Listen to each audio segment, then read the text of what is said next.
دوسری جو بات میں اس کے ساتھ ساتھ کرنا چاہتا ہوں کہ اس وقت عمران خان صاحب کے اوپر جو مقدمہ چل رہا ہے وہ سیکرٹ ٹرائل ہے. اس طرح کہ جی ایک سیکرٹ تھی سائفر جو تھی ایک سٹیٹ سیکرٹ تھی اور اس کے کانٹینٹس کو ڈائیورج کیا گیا. نمبر ایک بات یہ جب اس وقت کی کیبنٹ کے سامنے یہ سائفر کو پیش کیا گیا تھا اور اس کو ڈی کلاسیفائی کیا گیا تھا. اب وہ لوگ جو کہ ڈپلومیٹک لینگویج سے آگاہ ہیں میرا خیال آپ سب لوگ بھی ہوں گے, تو جب ایک ڈاکیومنٹ ڈی کلاسیفائی کر دیا جاتا ہے تو وہ سیکرٹ کے زمرے میں نہیں رہتا,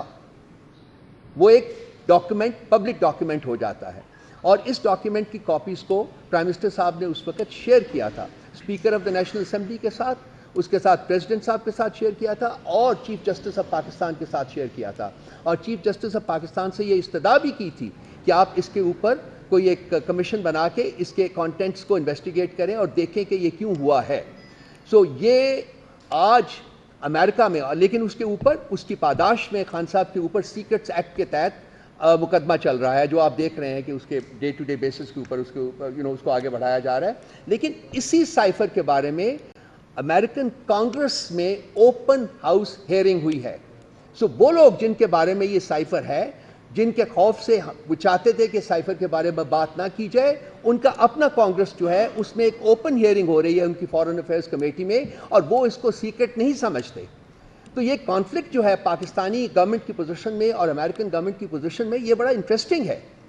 کہ چونکہ ہم نے عمران خان کے اوپر مقدمہ چلانا تھا اس لیے ہم نے زبردستی اس کو ایک سیکرٹ ایکٹ کے تحت وہ مقدمہ جو ہے اس کو درج کیا. لیکن جن کے خوف سے ہم یہ نہیں چاہتے تھے کہ ہم سائفر کا نام مینشن کریں یا ہم اس کے کانٹینٹس کے بارے میں بات کریں, ان کے اپنی کانگریس میں چونکہ وہ ایک ڈیموکریسی ہے سو وہاں ان کے حقوق ہیں اور وہ اس کانگریس میں وہ اس کو اوپنلی ڈسکس کر رہے ہیں, اس کے کانٹینٹس کو بھی ڈسکس کر رہے ہیں, اور اس کے علاوہ اور بھی بہت سارے جو مسائل ہیں پاکستان کے بارے میں اس وقت ان کے بارے میں بھی وہاں ڈسکشن. اچھا اس کے بعد یہ ایک دیکھیں کہ ہم جب انٹرفیئرنس کی بات کرتے ہیں تو اس میں اور کل کی جو ہیئرنگ ہوئی ہے اس میں بڑے انٹرسٹنگ اور بھی کچھ معاملات ہیں جو میرا خیال ہے کہ آپ صحافی صاحبان کو ذرا دیکھنا چاہیے. ایران کے بارے میں اور ایرانین پائپ لائن کے بارے میں بھی وہاں سوال کیا گیا اور کہا گیا کہ کیا امریکن گورنمنٹ کو پریشر ایکسرٹ کر رہی ہے اس کے اوپر کہ وہ نہ بنا جائے. اب آپ کو اور مجھے اور سب لوگوں کو پتہ ہے کہ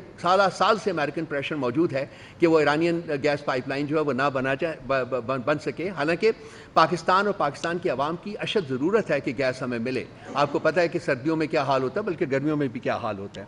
اس میں انہوں نے اکنالج کیا وہاں کہ ہاں پریشر ہے اور ہم کوشش کریں گے, چونکہ ایران جو ہے وہ ایک ٹیررسٹ اسٹیٹ ہے اس لیے ہم پوری کوشش کریں گے کہ وہ گیس پائپ لائن نہ بن سکے. سو ایک اکنالجمنٹ ہے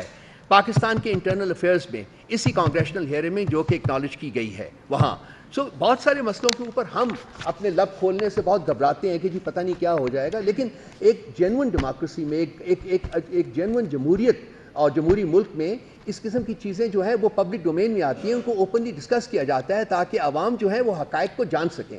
ہماری انفارچونیٹلی کوشش یہ ہے کہ ہم عوام سے حقائق چھپانے کی کوشش کرتے ہیں, ان کو بتانے کی کوشش نہیں کرتے, اور اگر کسی زمرے میں ان کو پتہ بھی چل جائے تو پھر ایک گورنمنٹ کی طرف سے ڈینائل شروع ہو جاتا ہے, جیسا کہ سائفر کے معاملے میں بار وہ ڈینائل جو ہے وہ دیا گیا. سو ایک تو یہ میں آپ لوگوں کے وساطت سے یہ آگے بات پہنچانا چاہتا تھا کہ خان صاحب کی صداقت جو ہے وہ ایک دفعہ پھر اسٹیبلش ہو گئی ہے کہ انہوں نے جو کچھ کہا اور جو کچھ پوزیشن انہوں نے پاکستان کے اسٹریٹجک انٹرسٹ کے لیے لی وہ ہر اس ہیڈ آف دا گورنمنٹ کو لینی چاہیے جو کہ اقتدار میں آتا ہے. انفارچونیٹلی وہ نہیں کیا گیا, اور ان کے بعد آنے والی حکومتیں جو تھیں انہوں نے پاکستان کے نیشنل انٹرسٹس کو کمپرومائز کیا ہے اور خوف کے سائے میں وہ حکومت چلاتے ہیں. لیکن ایک independent Pakistan with an independent foreign policy جو ہے اس کے لیے کوئی جستجو ہے وہ نہیں کی جاتی. وہ صرف عمران خان کی ذات تھی جنہوں نے پاکستان کو جینون ڈیموکریسی اور جینون فریڈم اینڈ ساورنٹی جو ہے اس کی اسٹیبلش کرنے کے لیے کوشش کی. کل ہی کی ہیئرنگ میں جو دوسری بات وہاں بات کی گئی ہے وہ پاکستان کے الیکشنز کے بارے میں کی گئی ہے, اور وہاں بہت کچھ کہا گیا ہے. الیکشنز کی کریڈیبلٹی کو بھی اس کو بھی ٹارگٹ کیا گیا ہے، ہیومن رائٹس کو بھی ٹارگٹ کیا گیا ہے، ویمنز رائٹس کو بھی ٹارگٹ کیا گیا ہے، جو قدغن لگائے گئے میڈیا کے اوپر اس کے بارے میں بھی بات کی گئی ہے، اور اس کے علاوہ اور بہت سی چیزیں جو کانٹیکسٹ میں وہ کی گئیں. بڑے پیئرسنگ سوالات تھے جو کہ کانگریس مین نے پوچھے ڈونلڈ لو سے، اور جو ڈونلڈ لو کی ٹیسٹیمنی تھی اس کی ایک خاصیت یہ تھی کہ وہ ہر کوشچن کو اسکرٹ کرتے تھے، وہ جواب سیدھا نہیں دے رہے تھے بیکاز ان کے پاس جواب کوئی تھا نہیں. الیکشن کے کانٹیکسٹ میں بھی انہوں نے کہا جی کہ کیا پاکستان کے ساتھ امریکن حکومت کے تعلقات ڈپینڈ کرتے ہیں کہ ایک جینون آڈٹ ہو ان الیکشنز کا. تو اس کے اوپر ڈونلڈ لو صاحب نے ریلکٹنٹلی کہا کہ جی پاکستان اور امریکہ کے تعلقات ڈیفینیٹلی ڈپینڈ کرتے ہیں، ان کا مستقبل ڈپینڈ کرتا ہے کہ الیکشن کمیشن آف پاکستان کس طریقے سے ان معاملات کو انویسٹیگیٹ کرتی ہے. سو الیکشنز میں جو فراڈ ہوا ہے، الیکشنز میں جو رگنگ ہوئی ہے، جو مڈ نائٹ اسالٹ کی گئی ہے، جو شب خون مارا گیا ہے اور جیتنے والوں کو ہارنے والوں میں تبدیل کیا گیا ہے، وہ بھی اب ایک انٹرنیشنل ارینا کے اوپر بڑا اوپنلی ڈسکس ہو رہا ہے. ہاں پاکستان میں اس کے اوپر بات کرنا وہ ابھی تک ایک جرم ہے، لیکن کچھ لوگ کبھی کچھ ایسی چیزیں ہوتی ہیں جہاں کے جرم سرزد ہوتے رہنا چاہیے، کیونکہ یہ پاکستان کے مستقبل کا، پاکستان کے عوام کے مستقبل کا اور پاکستان کے اپنے انٹرسٹ کے مستقبل کا جو ہے یہ معاملہ ہے. تو میری طرف سے میں اتنا ہی میں چاہوں گا کہ خالد صاحب میرے ساتھ بیٹھے ہوئے ہیں، یہ بھی اگر کچھ اس کے اوپر کوئی سیاسی